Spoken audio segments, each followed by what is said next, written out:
the 50th anniversary of the passing of legendary, iconic Egyptian singer Kulthum. Suffice to say that she is one of the most significant cultural figures in modern history of Egypt, as well as the history of Arab world. She stands tall as an beacon of artistic excellence and cultural pride of Egypt. She embodies the resilience and the cultural richness of Egypt. Actually, she united the Arab world with her songs. Egypt's voice to the world, Night TV International, carries the nation's stories and heritage beyond borders, much like an ambassador in its own right. And tonight, it plays a key role in an event that is a testament to the deepening of ties between Egypt and Korea. A dialogue of melodies and traditions in a harmony of mutual appreciation. From the sweeping notes of his hit of Kulthum's timeless songs to the echoes of Korea's rich artistic heritage, this sense of collaboration speaks to a shared passion for cultural preservation and exchange. We're really thankful to all of you, our distinguished guests, who gathered today not only to honor the musical icon, but also to celebrate together the vibrant cultural collaboration between the two nations and that continue to inspire one another. Kulthum, a legendary star of the East, remains an unparalleled icon in the history of Arabic music. Her fame is not merely a product of her extraordinary vocal talent, but of her unmatched ability to infuse every note with raw emotion and timeless beauty, transcending time, geography and culture, and leaving an unforgettable mark on the hearts and minds of millions across the Arab world and beyond.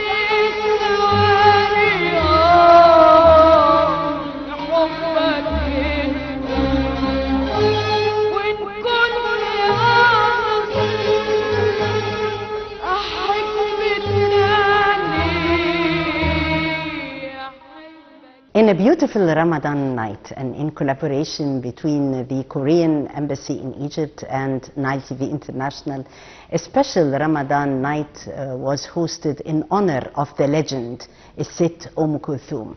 And on that special occasion, we're really honored to have with us His Excellency Ambassador Kim Yonghyon, who is South Korea's ambassador to Egypt.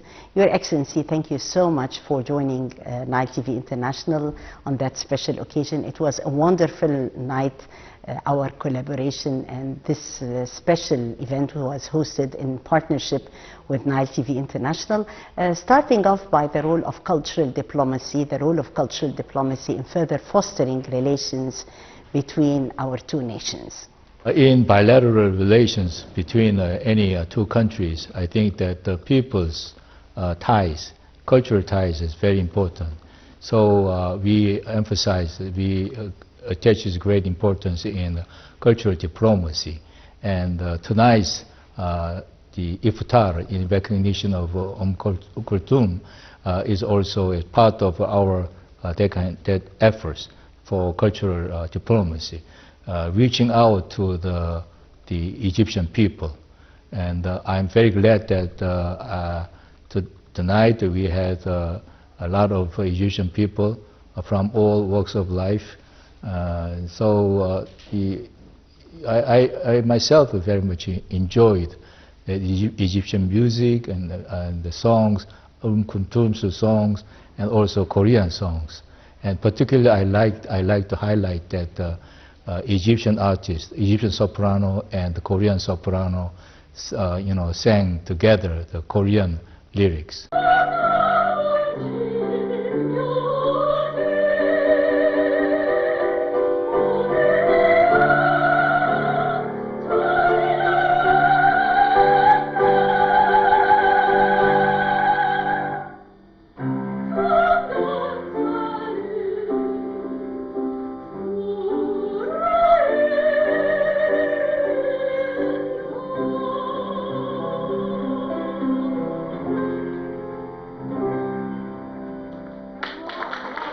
This is about the mountain Yonghyon, mountain Diamond. It is located just above the DMZ of South Korea. That's located in North Korea. Basically, this is our national yearning for unification one day. So this is very popular. And Daria, because of this song, she said that she is artistic director of Cairo Opera Company. And I asked her last year for a house concert, and they sang this song together with Hannah Lee, and because of this they become actually sisters. How harmonious! You see that Egyptian artists and the Korean artists sing together. Your Excellency, talking about people-to-people relations that definitely foster our relations between both countries, and cultural ties also fostered through the important role that is played by the Korean Cultural Center in Egypt.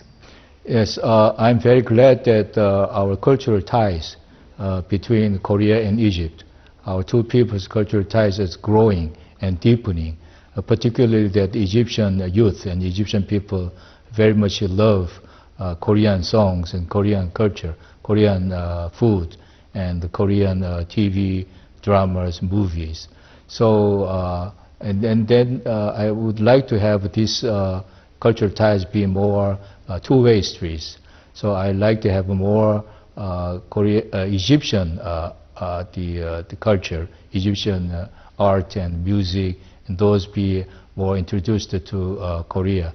So tonight, this iftar at my house is particularly on the occasion of very important holy month of Ramadan. So it gives us a very, the closeness and unity and solidarity.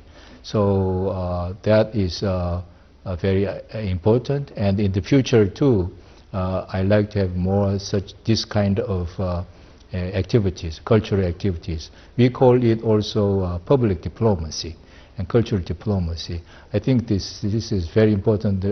As ambassador and our embassy in Cairo would like to exert more efforts in this direction. And I'm sure that this will deepen our friendship and cooperative spirits and solidarity.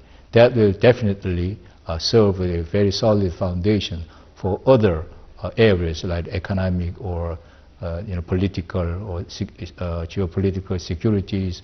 In every sense, that will help us have more solidarity and more partnership, stronger partnership and bond.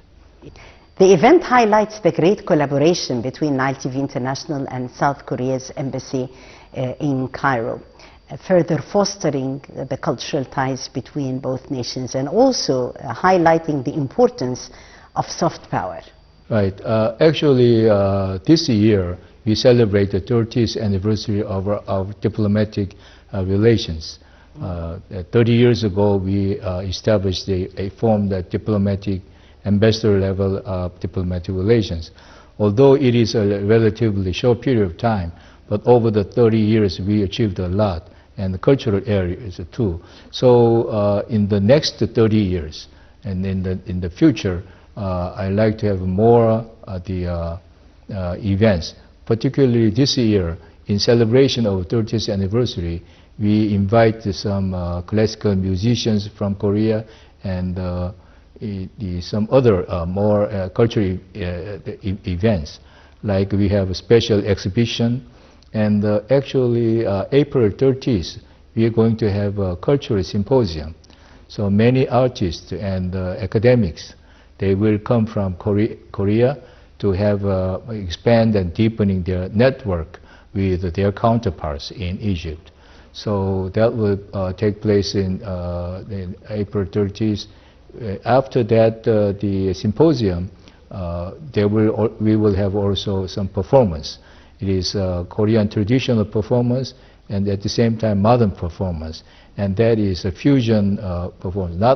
We are not just insisting on the traditional or older ones, but modern arts, modern music.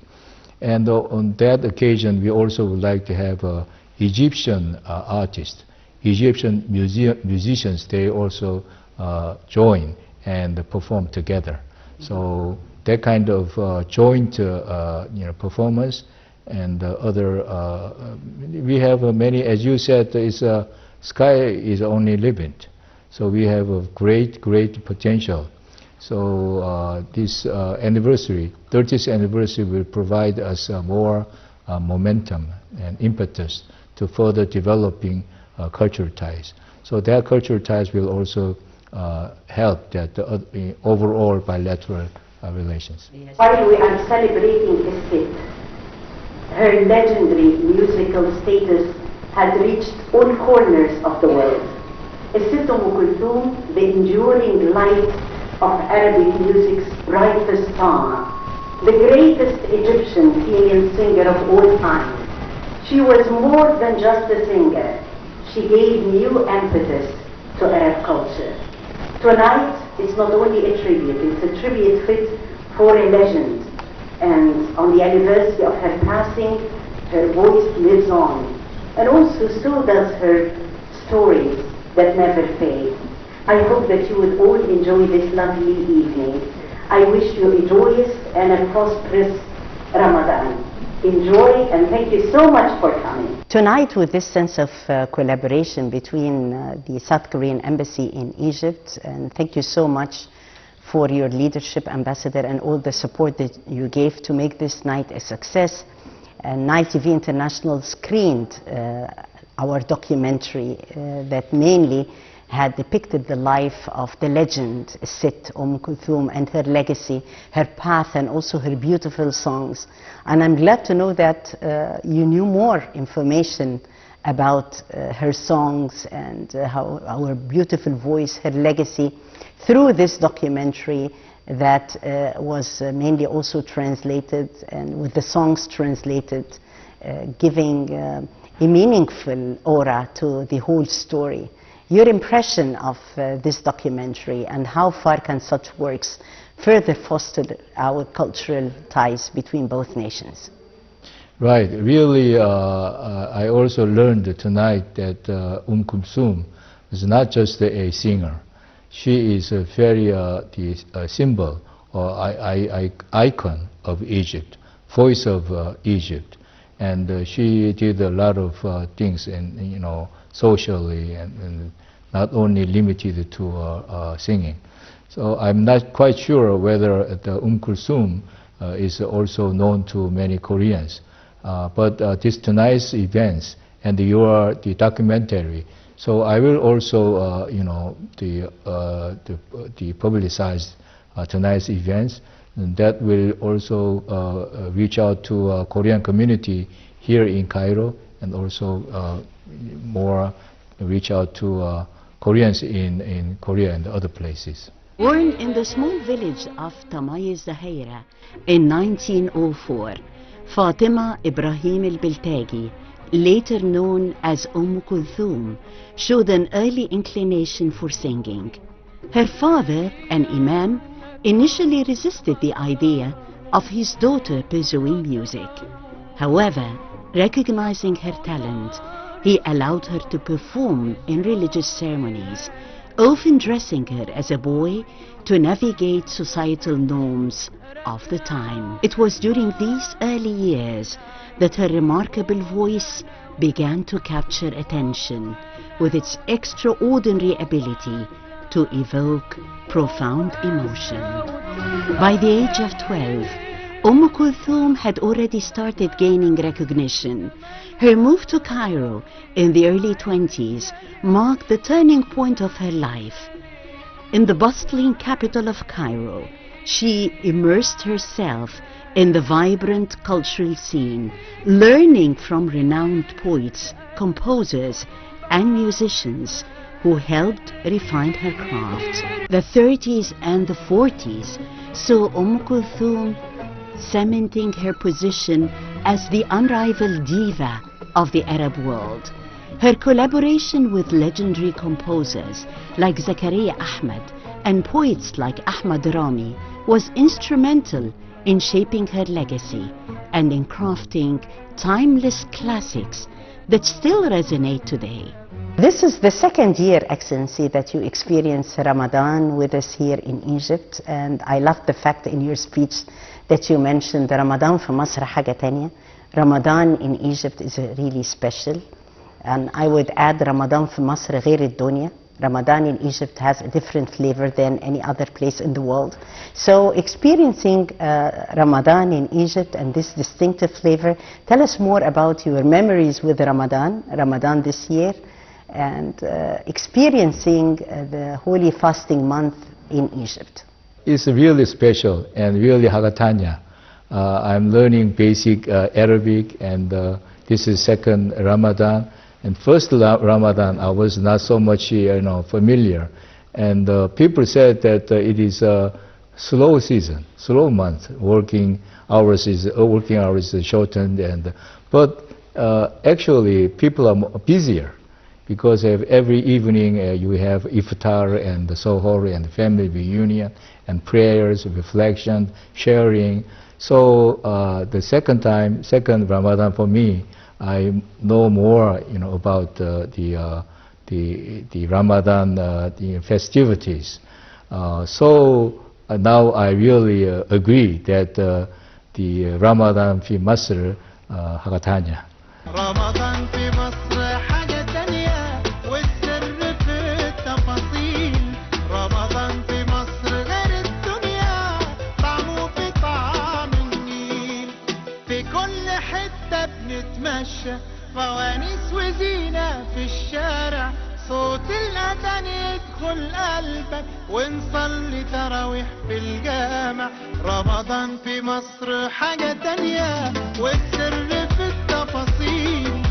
رمضان في مصر غير الدنيا طعمه بطعم النيل.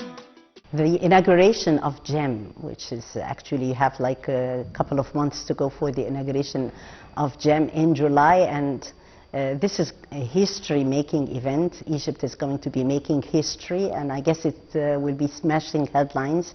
A great chance also for Koreans to know more about the Egyptian civilization, history, and culture. And definitely it's going to be a great attraction for them to come and visit Egypt and see GEM and the gems or the treasures inside. GEM, the Grand Egyptian Museum, as you know, Excellency, is Egypt's gift to the whole world. Yeah, yes. Grand Egyptian Museum is already very well known to Koreans. We have more and more Korean tourists coming to Egypt, appreciating that the culture and the historic heritages, and GEM is one of the must go, must see the destination. And of course, I very much looking forward to the grand opening of GEM, Grand Egyptian Museum. And also, we have not only Grand Egyptian Museum, but also Taghreed Squares, the Egyptian Museum, and the National Museum of Egyptian Civilizations. You have many excellent museums. So actually we have cooperation with digitalization and advancing digital transformation, or digital display, or digital archiving of those museums. So now that project is ongoing, and I hope that this kind of cooperation and transformation of digitalization be more known to Egyptian people, and at the same time this will help more fostering our cultural ties between our two peoples.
I guess Your Excellency has highlighted the significance of the third song that mainly disseminated the culture of peace, the culture of harmony and love to the world. And this is actually the main spirit of Ramadan, because Ramadan is usually a joyous, festive mood here in Egypt, where we find the main principles of peace and love is mainly disseminated to the whole world. I think it's a relatively personal praying. But as you said, that Ramadan is for peace and prayer and reflection, and compassion and unity, family reunion. This song that the Korean artist just sang is the title is a prayer, and prayer is a more personal calmness and a personal peace of mind, and also more, you know, wishing his or her dream come true. So that is very sincere. I liked that Korean musician, Korean artist. Her voice was so beautiful, so attractive to express that kind of wishing or hope or prayers. So I liked it very much. So that's why I try to a bit tell about the song itself to the audience. Yeah. Of course, that I think our mentality, our mindset, our I think heart is very similar.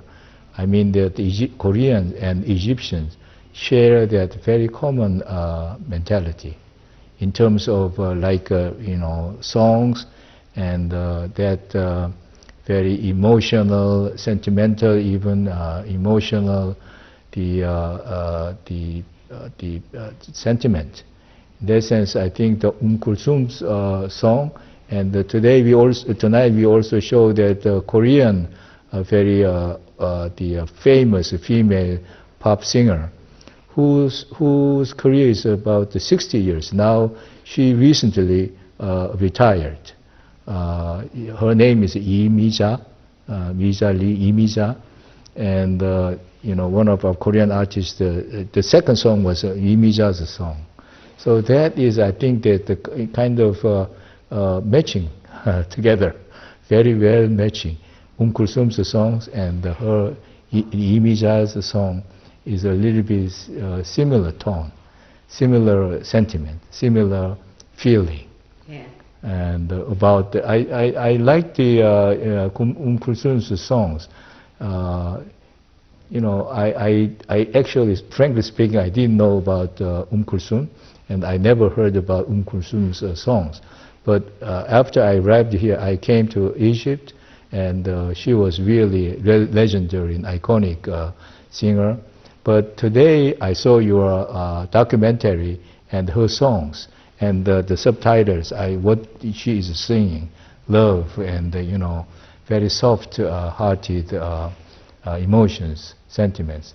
So I think we are very much connected to peoples, to Korean people and Egyptian people, to countries. I think culturally, somehow they are very much connected. We can share the same, feeling.